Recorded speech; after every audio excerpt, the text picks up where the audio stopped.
Welcome to another episode of Effortless Coding. My name is Sam and I'm glad that you've joined us in this new episode. This is the Python tutorial series. In this particular episode, we'll focus on downloading and installing Python.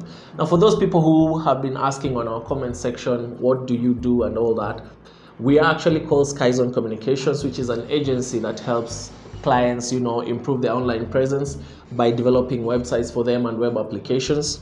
By doing search engine optimization, digital marketing, bulk SMS, and all those digital services that will actually help improve your online presence to enable customers look for you instead of you look for the clients. So in case you would want any of our services that I've listed, you can always contact us through the numbers listed on the screen and we'll be able to provide that service to you. So go to python.org, follow what is on my screen, go to python.org. Or alternatively, you can just search for Python on your Google search box and choose the python.org website that comes up on the results. Once you've accessed the python.org website, go to the download section, which can actually be found in two places. It can be found at the top menu, just below the Python logo, as you can see, or you can scroll just down below the hero section of the website. On the second tab, you'll find that particular tab named downloads, but for us, for purposes of this tutorial, we'll use the first option, which is using the top menu. So click on the downloads, so it will show you download the latest version for Windows because we are using Windows. So click on download Python 3.10. As you can see on my screen, that is the latest version of Windows, as I had mentioned earlier. Click on that yellow button that says download Python 3.10.0. Maybe in your case, later on as you're doing the installation, it will be a different version. And make sure you download the .exe file. Don't download any other file. Just download .exe file because we're using Windows. So once the .exe file is downloaded, click to install it. Now, as the process of installation starts, as you can see on my screen, just before the installation starts, at the bottom of the dialog box, I want you to check that box that says add Python to path. As you can see on my screen, check that box where it says add Python to path. Then you can either choose install now or customize installation. Personally, I prefer customize installation since I have the ability to set the path to my own liking. Sometimes Python by default, if you use the first option, it will create the default path. But sometimes you might want to install Python in a different location other than what it has set as default. So for me personally, I prefer using the custom so that I can organize my software in a way that personally I would understand where something has been installed. So click on customize installation.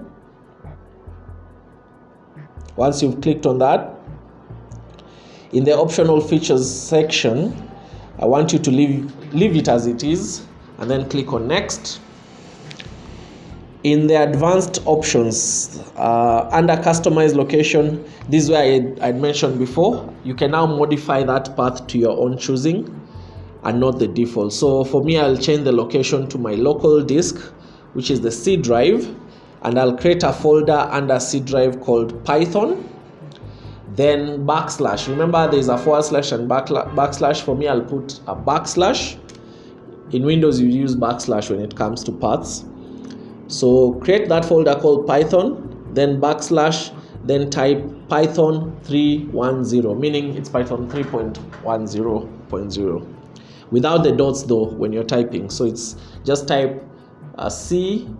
What should be read there is C :backslash Python with a capital P backslash Python with a capital P again, then 3.10. I want you, still on the advanced options at the top, I want you to check the precompile. Sometimes the precompile standard library doesn't come while it's checked. So I want you to check that box and also ensure that if you want maybe to use Python with all the users on your machine and not only the current logged in user, I would want you to click on the first option that says available for all users. So just click on that checkbox also if it is not clicked.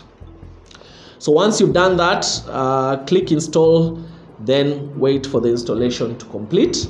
Now, at the end of the installation, you may get a warning message that says path length limit.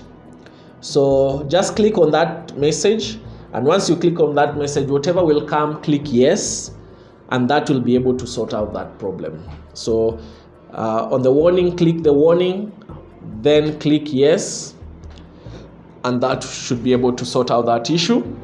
Now once that is done, click close.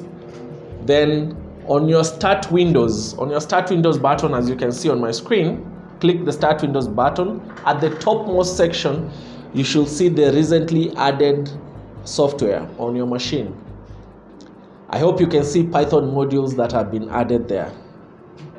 You can see there is idle, there is Python module and all that. Once you're able to see that, then it means that Python has been installed on your machine. So as an assignment, I would like you to install Pycharm. Pycharm, I want you to go and research what Pycharm is. Pycharm, just know as a tip, is an integrated development environment that will help you code in Python. It comes with libraries that will help you code very easily, as opposed to the inbuilt development environment that we've installed with Python. We always prefer using Pycharm. So this is an assignment for you. Go and install Pycharm IDE on your Windows operating system. In case you find any issue, kindly don't forget to connect with us on our social media handles. We'll actually help you with the step-by-step process. And until next time, kudos.